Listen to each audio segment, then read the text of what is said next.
6 squared of 8 plus 4 squared of 27 minus 3 squared of 50 plus 7 squared of 12. Now the cans are not the same, but every one of these will break down. The 8 squared, the square root of 8 is actually, 8 is 2 squared times 2. 27, instead of doing the trees, I'm just doing it this way. 27 is 3 squared times 3. 50, you'll watch what I'm fixing to do. 50 is going to be 5 squared times 2. 25 times 2. And then 12 is 2 squared times 3. Now, you can write those here so you see where it's coming from. See, I'm going to put 6, and I'm going to put that 2 squared times 2 underneath, plus 4, and then I'm going to put that 3 squared times 3 under here. So I just wanted you to know where I was getting that. And then 50 is the 5 squared times 2, and then 7 is the 2 squared times 3. Take the square root of these and pull them out. So you probably would go ahead and put a 12 there, but I'm going to put 6 times 2 square root of 2. See, I took the square root of that 4 out. 4 times that square root of 9 is 3. I've got a 3 times 5. I'll go ahead and take that square root of 25 out. Square root of 2. And then 7, 2 squared, the square root of 2 squared is the 2. So I have 12 square root of 2 plus 12 square root of 3 minus 15 square root of 2 plus 14 square root of 3. Now it looks like number 6 did. So 12 square root of 2 minus 15 square root of 2 is going to be negative 3 square root of 2.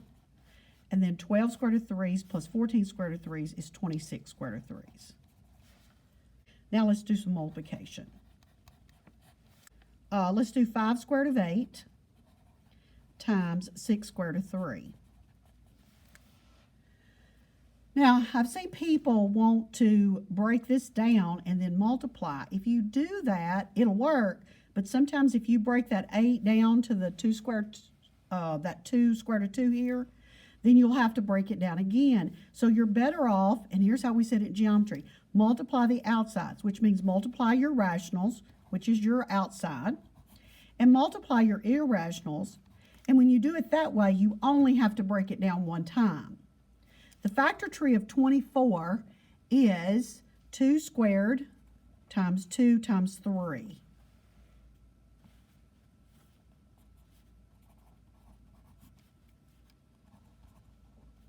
I'm going to go ahead and put the 6 there if you're okay, since I've got it over here. So I've got a 30 on the outside. I've got the square root of 4 is going to come out. And so I end up with 60 square root of 6. 2 square root of 3 times 4 square root of 3 minus 5 square root of 6. Well, you know when you have something multiplied on the outside times things on the inside, you're just going to distribute. Multiply the rational, multiply the irrational. So outside will be 8, inside the square root of 9. Now we will break that down, and most of the time I try to give you some that will simplify. It's not just going to stop at this step.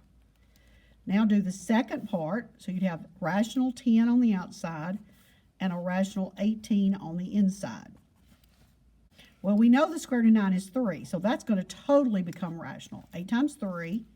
Now 18 is 3 squared, it's 2, let's see, I'll write it like that. 3 squared times 2, 9 times 2. And the quicker you can do breaking down, it helps, you know, that if you don't have to write out the tree. So I've got a 10, I've got a 3 squared times 2. So this one becomes 24, and if you're okay, I'm going to go ahead and put the 30 square root of 2 there, because the square root of the 9 comes out. 3 times 10 is 30. Those will not add together. They're not like terms. That's like 24 minus 30x. And you can't put those together. They're not like terms. And then the last one I'm going to do is 2 binomials. Let's do 3 plus 5 squared. And these can get really yucky. Anytime you multiply 2 binomials, I don't care what they look like. is you're going to FOIL, distribute, multiply, whatever you want to call it. So that's a 4, yeah, that's not a 9. Let me make that 4 a little bit better. Now, what I say is multiply the 3 times the 4 and the 3 times that. That's your F. Let's see, that's your F. That's the first 2, and then that's your O, the outside. I'm just distributing the 3. Then I'm going to distribute these 2, and that's your I inside, and then your last. So I'll have 12, distribute that one, and then I'll have minus 18 square root of 2. Now, if they're pretty ones, you'll see here in just a second. Plus 20 square root of 2 minus 30 square root of 4.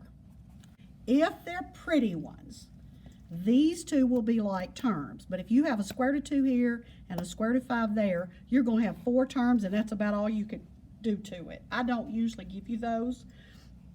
Very rarely in things we do would you have that, but I do see them occasionally, so just be careful. And if it's a really nice one, this one and this one we can clean up. So this is going to become 12, a minus 18, and a positive 20 is going to be positive 2 square root of 2. And then this is going to become, can I go ahead and put 60 there? It's going to be 30 times 2, which is 60, if that's okay with you. 30 times 2. So I've got, now, I write it in this way because I know what's coming down the road.